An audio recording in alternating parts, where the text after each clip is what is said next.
तो दोस्तों आज मैं साल 2013 में रिलीज हुई नॉर्वेजियन फैंटेसी फिल्म रैग्नारॉक को एक्सप्लेन करूंगा। फिल्म की शुरुआत में हमको एक फ्लैशबैक दिखाया जाता है जहां पर एक वाइकिंग किंग अपनी बेटी और साथियों के साथ में एक लेक पर आया होता है। वहां पर उन्हें कुछ ऐसा दिखाई देता है जिससे वो सभी डर जाते हैं। अब प्रेजेंट टाइम में हम सिगर्ड नाम के एक आर्कियोलॉजिस्ट को देखते हैं जो कि सिंगल था। उसकी वाइफ भी सेम प्रोफेशन में थी। उसकी मौत 5 साल पहले कैंसर से हुई थी। सिगर्ड के 2 बच्चे थे, रैगनहिल्ड और ब्राग। अकेले होने के कारण से सिगर्ड अपने बच्चों को ठीक से टाइम नहीं दे पा रहा था। वो नॉर्स म्यूजियम में एक रिसर्चर था। वो ऑसबर्ग शिप पर रिसर्च कर रहा था और ये एक ऐसी शिप थी जिसे 1000 साल पहले वाइकिंग्स इस्तेमाल किया करते थे। 3 सालों से मेहनत के बाद में सिगर्ड ने उससे जुड़े हुए काफी सारे एविडेंसेस को खोज निकाला था। उसे कई सारे आर्टिफैक्ट्स भी मिले थे। आज वो ये सब म्यूजियम के फंड रेजिंग मीटिंग में बता रहा था। डोनेटर्स उसके इस काम से खुश नहीं होते थे। वो अपनी लेटेस्ट फाइंडिंग बताने लगता है, द रैग्नारॉक। सिगर्ड कुछ आर्टिफैक्ट्स को दिखाकर ये कहता है कि हमें पहली बार वाइकिंग क्वीन आसा की कब्र से ये मिला है। यहाँ पर उनको रैग्नारॉक गड़ा हुआ मिला है।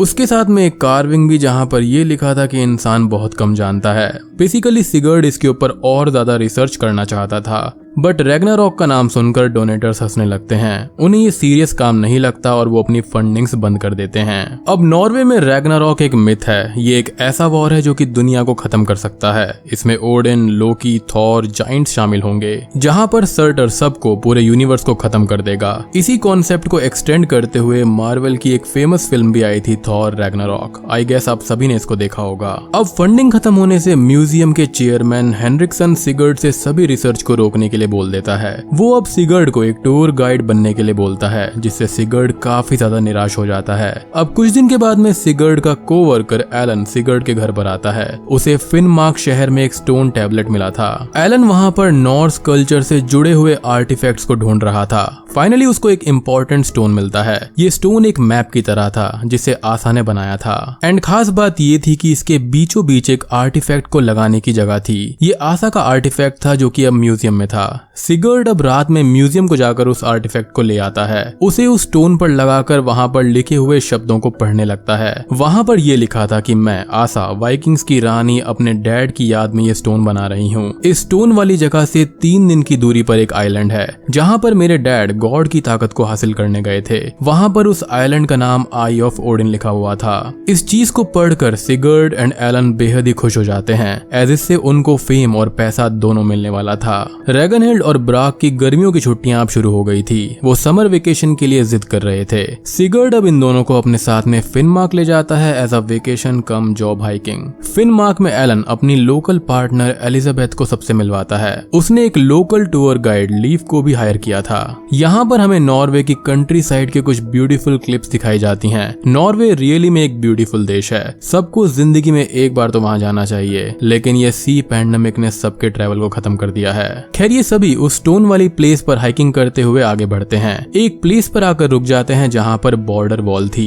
ये wall Soviet union and Norway के बीच लगाया गया था, जो कि अब नो मैंस लैंड में आता है। ये लोग बॉर्डर फेंस को काट कर आगे बढ़ते हैं। कुछ ही दूर जाने के बाद में एक वीरान पड़ी हुई सोवियत मिलिट्री कैंप इनको दिखाई देता है। वहाँ पर टैंक्स, ट्रक्स, जीप थी। एक बड़ा सा बंकर भी था। इसे देखकर ऐसा लग रहा था कि सोवियत आर्मी इस सबको यहाँ पर छोड़कर भाग गई है। अब इस प्लेस के उस पार सिगर्ड को वो टापू दिखता है। अब सभी लोग एक कश्ती में बैठकर उस टापू की ओर जाने लगते हैं। ये टापू चारों ओर से एक झील से घिरा हुआ था जो कि काफी गहरा था। टापू पर जाकर सिगर्ड, एलन एंड एलिजाबेथ अपने मेटल डिटेक्टर्स को निकालते हैं। उन्हें यहाँ पर कुछ भी खास नहीं मिलता, बल्कि रशियन बुलेट्स मिलते हैं। टापू पर भी रशियन मिलिट्री टैंक था, एक वैन थी और एक बैरक था। लेकिन इंटरेस्टिंग चीज ये थी कि सब कुछ पड़ा हुआ था।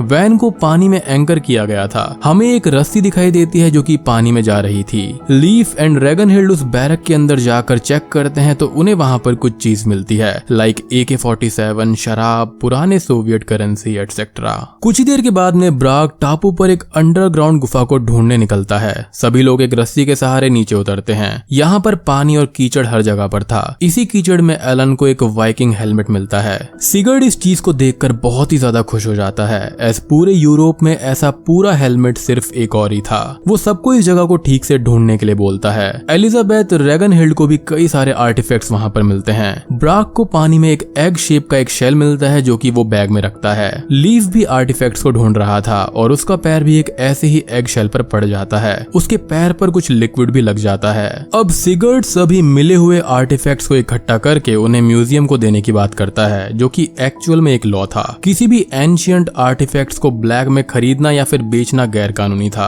लीफ इससे सहमत नहीं होता। वो सब पर गन तानकर इन आर्टिफैक्ट्स को ले लेता है। रस्सी के सहारे ऊपर चढ़कर रस्सी को नीचे फेंक देता है। वो सभी को मरने के लिए छोड़कर नाव से झील क्रॉस करने लगता है, लेकिन बीच रास्ते में लीफ अपने पैर को साफ करने लगता है जिस पर वो लिक्विड लगा हुआ था। उसके कुछ ही पल के बाद में उसके चारों ओर पानी में बबल्स आने लगते हैं। झील की गहराई से कोई चीज आकर उस पर हमला करती है। लीफ पानी में डूब जाता है। अब गुफा में एलिजाबेथ रॉक क्लाइंबिंग जानती थी। वो धीरे धीरे चट्टानों पर चढ़कर ऊपर आ जाती है।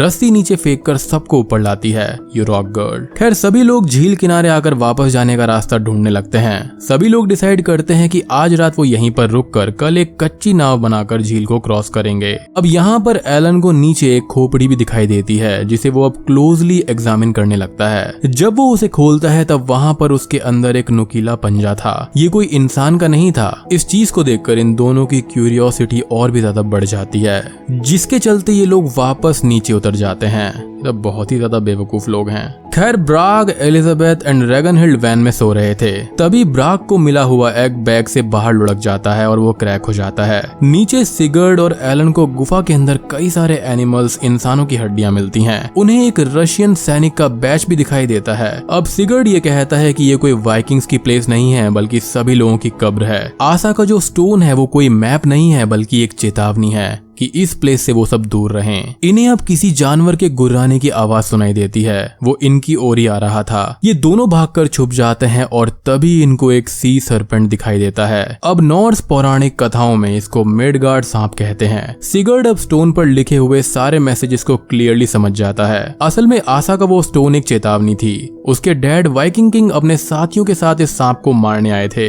लेकिन उसको मारने के बजाय वो खुद ही उसका शिकार हो गए थे। और आशा ने इसलिए ही लिखा था कि इंसान बहुत कम जानता है। उधर वैन में एग से एक बेबी सांप निकलता है और वो वैन में आवाज करने लगता है। ब्राग एंड रैगनहिल्ड उसको देखकर डर जाते हैं। ब्राग उसे फ्रेंच फ्राइज खिलाता है और लेटर ऑन बेबी सांप इन पर ही चिल्लाता है। दोनों बच्चे डरकर एलिजाबेथ को उठाते हैं जो कि उसे पकड़कर एक बॉक्स में बंद कर देती है। तभी अचानक से ही वो वैन हिलने लगती है। ये वैन पानी में एंकर्ड था और पानी में से बड़ा सांप इस वैन को नीचे खींच रहा था। तीनों लोग वैन से बाहर भागने लगते हैं बट वैन का मेन डोर लॉक हो जाता है। ब्राग एंड रैगनहिल्ड सिगर्ड को आवाज लगाने लगते हैं। सिगर्ड और एलन भी अब ऊपर आकर इन तीनों को बचाने लगते हैं। एक शवल से लॉक को तोड़ देते हैं और तुरंत ही तीनों को बाहर निकालते हैं। देखते ही देखते बड़ा सांप उस वैन को नीचे पानी में खींच लेता है। सभी लोग अब डर गए थे, काफी ज्यादा पैनिक में थे।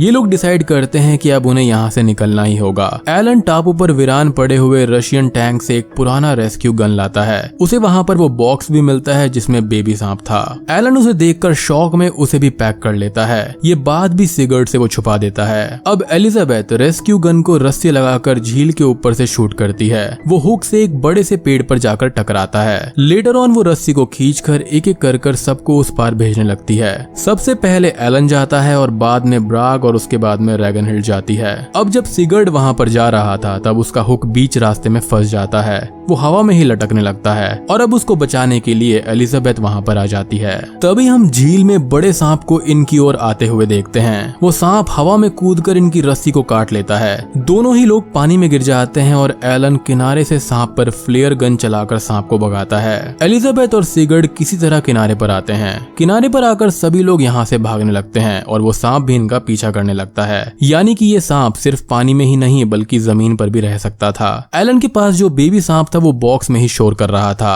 अब सभी लोग भागकर उसी रशियन बंकर में आते हैं जिसे इन्होंने पहले देखा था। ये बंकर काफी ज्यादा फैला हुआ था। सिगर्ड वहां पर लगे हुए वेंटिलेशन पाइप्स को देखकर उन्हें फॉलो करने के लिए कहता है, एज वो कहीं ना कहीं पर तो खुलते होंगे। इन्हें अब ऐसा एक ओपनिंग हैच दिखाई देता है। एलन उसे खोलकर ऊपर जाता है और उसका बॉक्स नीचे रह गया था, जिसे अब सिगर्ड देखता है। एलन गुस्से से उसे वापस मांगता है। वो ये कहता है कि ये मेरा आखिरी आर्टिफैक्ट है, ये हमको करोड़पति बनाएगा, इसलिए मैंने 3 साल मेहनत की है, ये मेरा है। अब जैसे ही वो बोल रहा था, उस पर वो बड़ा सा सांप हमला कर उसको खा जाता है और वो उस ओपनिंग में से बंकर में घुसता है। इससे एक बिल्डिंग गिरने लगती है और उसके मलबे के नीचे एलिजाबेथ एंड सिगर्ड फंस जाते हैं। दोनों बच्चे इस सांप को देखकर उससे दूर भागने लगते हैं और एक जगह आकर छुप जाते हैं। सांप इन्हें ही फॉलो कर रहा था। कुछ ही देर के बाद में सिगर्ड को होश आता है और उसे अब समझ में आ गया था कि वो सांप उनका पीछा क्यों कर रहा है। वो मशाल लेकर अब उस सांप के सामने जाता है और उसको वो उसका बेबी सांप लौटा देता है। बड़ा सांप उसे लेकर वहां से निकल जाता है। बच्चे अब सिगर्ड से गले लगते हैं और सभी जाकर एलिजाबेथ को उठाते हैं। लेटर ऑन हम चारों को वापस अपने घर जाते हुए देखते हैं।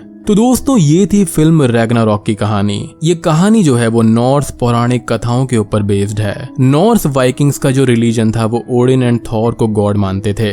मिथ के मुताबिक ये मिडगार्ड सरपेंट लोकी का चाइल्ड था, जिसे ओडिन ने एसगार्ड से बाहर फेंक दिया था। एसगार्डियंस अर्थ को मिडगार्ड कहते हैं। वाइकिंग्स मानते थे कि समुद्र की गहराई में एक बड़ा सांप रहता है जो हजारों साल तक वहीं ग्रो करता है। यहाँ पर उनका ऐसा मानना था कि एक दिन वो गॉडजिला की तरह बाहर आएगा और उसके पॉइजन से पूरी अर्थ नष्ट हो जाएगी, यानी कि हॉलो अर्थ से बाहर आना। तो उम्मीद करता हूँ कि आपको ये वीडियो पसंद आई होगी। यदि आप ऐसी ही एडवेंचरस फिल्म्स को भी देखना चाहते हैं तो कमेंट में उसका नाम लिख दीजिए। और हाँ, मैंने recently money monster, Ford versus Ferrari films को एक्सप्लेन किया है एंड उसके साथ में ब्रिटनी रन्स ए मैराथन भी, जो कि रियल स्टोरी पर बेस्ड है। यदि आपने समहाउ उनको मिस कर दिया है तो प्लीज चेक इट आउट। तो मैं आप सबसे मिलता हूँ अगली वीडियो के साथ में।